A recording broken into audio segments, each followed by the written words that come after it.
I'm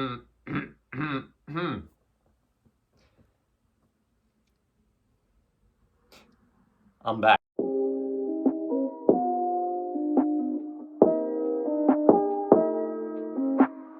So, I haven't posted in a year. Now, you might wonder, why did I do that? And I have a really good excuse for that. I couldn't be bothered. But if you're new here, you might not care about me, you don't really know anything about this channel, subscribe. I might post again in the next year. So as you saw in the title, I made a scythe, a wooden scythe to be exact. And you might wonder, why a scythe? Why not something like a katana or something? And if you think that, subscribe.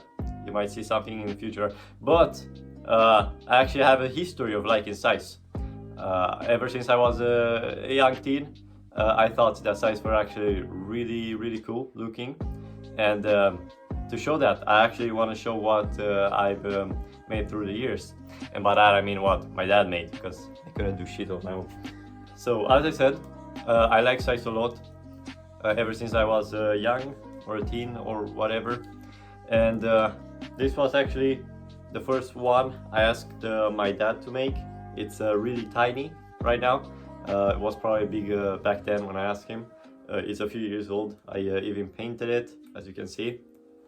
Then I started playing Fortnite. So that was back a few years ago in chapter 1, I guess. And yeah, Omega was a pretty popular skin. So I asked my dad to make the Omega pickaxe. It's not really a scythe, but it's basically the same thing. Also incredibly tiny, pretty cool looking still, I guess. But yeah, also really old. It was back when Omega was new. Eventually, you know, scythes were not the only thing I made, but eventually I got the idea of having double weapons, or what you call them. So I asked my dad to make the tiny scythes, so you can two-hand them and whatever. They even had like a thing you could put your hand through and make a bunch of tricks or whatever. Yeah. But yeah, as you can see, I was really interested in this type of weapon. Eventually,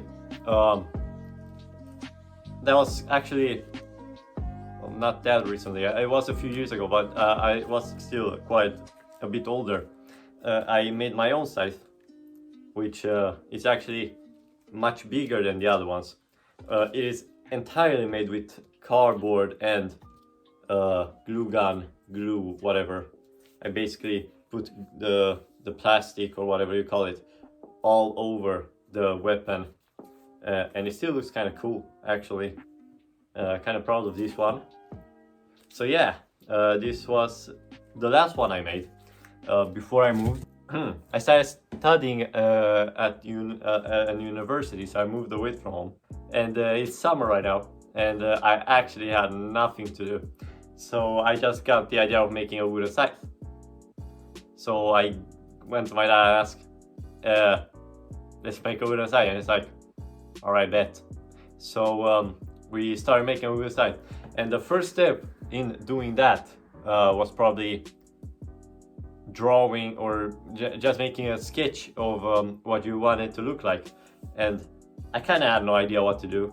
I'm gonna show some videos or pictures here with my original ideas.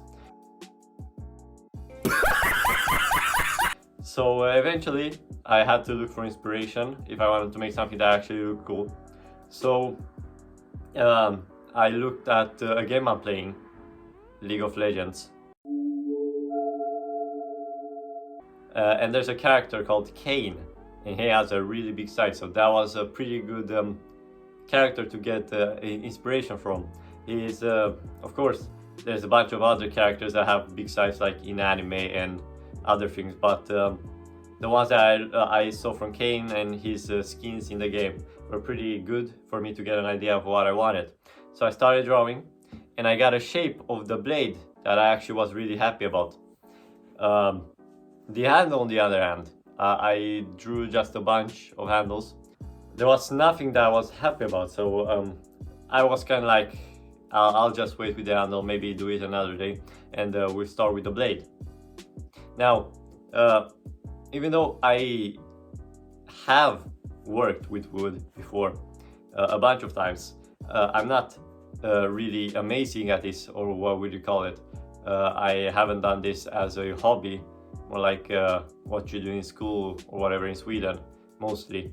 So my dad did a lot for this, and he did a really good job. So probably it wouldn't have looked the same, or probably it would have just taken way more time if I would have done it on my own. I think I could be able to do that, but it would just take a lot longer. So the first step in this was obviously to draw the blade on a piece of wood so we could cut out. And there was a problem because one of the ideas I instantly got when I thought of making a wooden scythe was I wanted to be really big, like, I mean humongous, bigger than your mom. We didn't have we didn't really have a piece of wood that was big enough for what I wanted. We went through a bunch. My dad just has like a bunch of wooden planks and things laying around, and there was nothing that was big enough for me to make the blade, or so I thought at first. We went through 2 planks. First just sketched the idea, and I wasn't really happy with it, so we just went and looked through, well, a lot, like we just looked more through what he had, and we eventually came to one that was actually a pretty good size, like pretty big, larger than average. I sketched the thing I wanted to have. As I said, I wanted something really big. The blade itself was basically half of my body, and I'm like 9 feet. I'm pretty tall myself, so I got what I wanted. And actually my dad came with a pretty good idea. It's like, so you want to have this pointy thing on top here? And I was like, yeah, I do. Well, what if we make it outside the wood and we can add more wood on top? So basically you can make the blade even bigger. And I was like, yeah, that sounds like a pretty good idea. Yeah, let's do that. So I basically sketched the blade without the top, so we would make it later. And then we just cut the blade. It took a little while, basically. We cut the form out. We had like a little hole in the middle, or it was a detail. I didn't know if it was gonna be a hole, or we would attach some piece on top of it. I just wanted to have some extra detail, basically. But it eventually became a hole, and it looks really good, so I'm happy with how that turned out. So after we cut the form out, there was really, we started with, you know, making the blade look nice, sanding the blade with some type of machine, you know, the spinny rotating one, and we just went through it, made it look nice. Also, another thing you have to do, of course, when you make a blade is basically making the sharp parts. We just went through the entire blade and drew kind of a line where it would start going in, as you can say. So we did that. We went through the shape, but there was a problem. The wood we made the shape was too thick. And that's usually a good thing, but not in this case. So basically what we had to do was just get the blade, get it through like those machines that you can just put the blade through and it takes a part of the top, you know. We were scared that it could break the shape. Since we already made the shape, you usually put a normal just wooden plank through that when you do that. But it actually went fine, it didn't break anything. So after that, we remade the outline where the blade will start going in, and it just went all around the blade. And you might think, well, if it goes all around the blade and you have the handle somewhere, how would that work when you put the handle in? And we made it work. That wasn't really a problem. But we made the blade look really nice. but then was time for the handle. And my original idea was basically we just chill for today. I can just go and get some more ideas, some more inspiration, sketch a better handle basically. And my dad was like, what if we used a stick, like a really big one? And I was like, yeah, that sounds like a good idea. So we went to the forest that's beside the house, and I just looked through a bunch of sticks. As I said, I didn't know what the handle was gonna look like, but I did want it not to be entirely straight. Like, no, I'm straight. I'm just joking. But since the whole theme of the blade was basically it has a bunch of rounded edges, you could say. We basically wanted to have a handle that would at least a little bit go with that theme of being a little bit rounded. And then when we started with the handle, we basically just made a hole on top where you could put the blade through it.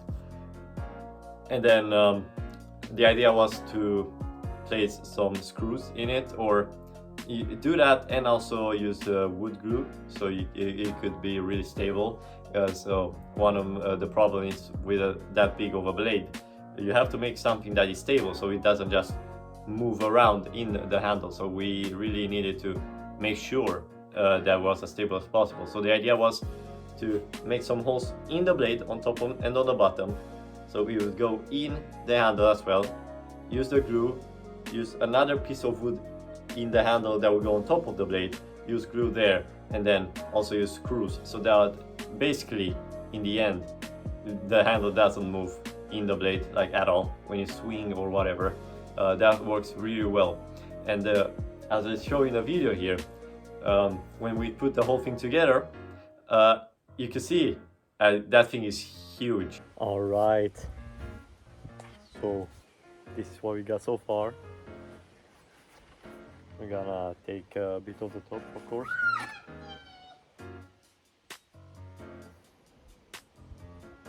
As I said, and like, this is really fucking long. As you can see, right now it's on the ground, so it's much longer than me. I'm like 7 foot, so yeah, this thing is really fucking long. So we're probably gonna take like this part off or something like this. I still want it to be long, but like, this is way too long. But yeah, this is how it looks so far. Pretty freaking epic. This one was like much larger than me, and as I said, I'm basically 15 foot tall, so that was a pretty big fucking weapon. We had to actually cut some of the bottom because it was too big, but I still wanted to keep the idea of it at least being bigger than me, because the idea of the blade was basically, as I said in LOL with Kane, you have basically a blade that's bigger than a person holding it, so it looks kind of badass when they have it, like, oh, what are you gonna do against them, you know? So yeah, we had the thing, we glued it, we put the screws, and at that point we just have to wait a bunch of hours for it to become really hard, like me on Saturdays. And the idea was basically on the blade, the handle will also stick up from the blade, so we left a little thing on top, a space, and it would kind of like, it would be another like pointy thing just to add to the idea. Actually, like this one, it also has a pointy thing from the handle. It was basically the same idea with the other side. And at the bottom it had like a slanted cut, you would call it, like an angle cut, also keeping theme with everything being so weird, whatever you would call.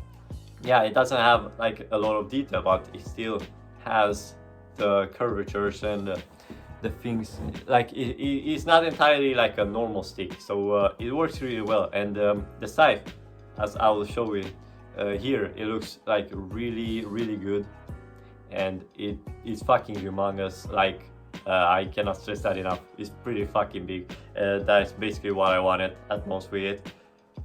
So yeah, the next step is basically painting the thing. Wow, I changed clothes just to talk about painting the scythe. It didn't take like 2 weeks for me to paint the scythe and film it again. No. So anyway, now that I've done, I made the scythe. The painting was really the only step before finishing it. So basically, I thought about a few colors. I drew the colors on paper just to see how it would look. It wasn't anything too in-depth because I already had an idea for what I wanted. So the first idea was red and black, because red and black just looks good. But I actually decided not to go with that, since like 3 of the other styles I already had were red and black. It's not that original. Not that what I have chosen is that original, but I just wanted something else. So the idea for what I wanted with the scythe was either purple and black, so the handle would be black, or a grayish dark, dark gray blue. I guess that is a bit of a harder color to have, but it was either that or purple. But I went with purple in the end, since this is already like a fantasy looking scythe, and the purple is like a fantasy color, so it works really well. So I just went with that. But there was still another problem, and I guess I can also show the pictures. If I just have black and purple, I think the scythe would be too plain. There is not much detail going on the scythe, other than the holes, and the handle doesn't really have any detail, just a stick. It's a little bit curvy, I guess, but in the end there's not a lot going on, since we didn't make the handle. So I thought about adding white details, since white details I think would look nice on the scythe. So I ended up just drawing the scythe a bunch of times on paper, as you can see, and I just drew a bunch of random shapes in white. And I really didn't think much about what I was doing. I just wanted to see different results and see something that I would personally like to have with the scythe. And on the handle itself, there wasn't really much from the options I had, anything that I really liked. But on the blade itself, there was one that I actually ended up using, and it's I think it was in the top, one of the top corners. It was just a few white lines with some dots, following the corners, I guess, of the blade, the sharp sides, and I really like that. So I end up using that. And for the handle, I ended up just going with a little bit of detail, basically something in the same theme, of a few lines with a bunch of dots, with just a little bit of detail that I think would look nice on the blade. So yeah, there was just the painting process. I had black spray paint for the handle, but I didn't really have any other color, so I needed to paint with a brush. I had a normal, I have purple, but I didn't have a spray paint for it, so I had to paint the blade myself. And I guess something I could say when I used the spray paint was that the spray can I was using leaked a lot, so it ended up going everywhere. My hand was entirely black at one point, and I thought I was doing something wrong. But my dad actually went and looked at it, and he told me that there was something wrong with the can, so I didn't do anything wrong. I don't know how I could do something wrong with a spray can, but yeah, I actually didn't. Then I did one side, I left it to dry, and it ended up raining while I was inside. So I had to run out, grab the blade, and just put a bunch of paper in it because it got wet. I noticed that it started raining pretty fast, so it wasn't too soaked or something, so it wasn't that much of a problem. I was still kind of annoying because the weather was really random the past few days. Just it went from really sunny to really rainy in just a few minutes, So the thing that I ended up doing was placing the scythe in a spot we have that has some type of roof. So even if it rained, it wouldn't go on the blade. So and just spray painting and finishing the handle. And then for the blade, I just painted it. I didn't have a purple spray paint, but I have a purple color. I just had to paint it with the brush myself. It took a while, but it ended up looking pretty nice. And then I just added a white detail in the end. So that was the entire process of the blade, and I guess now I can show the final result. So if you like the video, like and subscribe, and now you'll see the blade.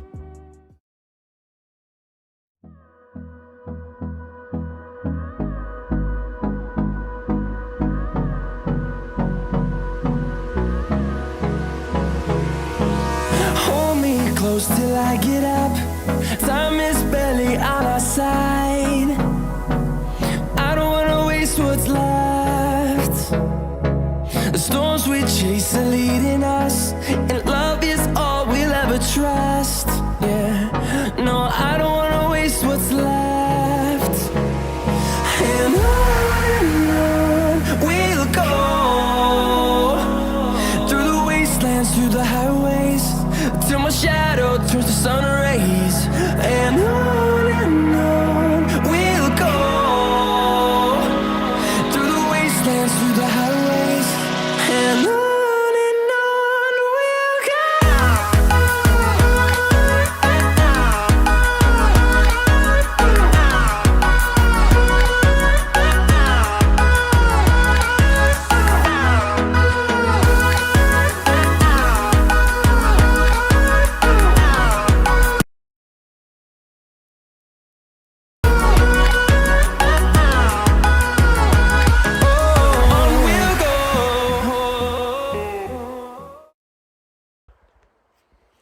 This is kind of sick, yo.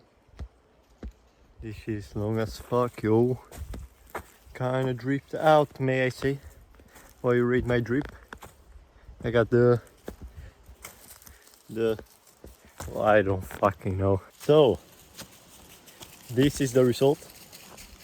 You could also work without any details, I guess. Just black and purple, simple. But I guess it looks fine like this as well. Yeah, if you want more of this, subscribe. I might actually do I actually thought of 2 things I wanted to make, so yeah, be on the lookout for that if you like this video, I guess. But yeah, see you next time. Bye.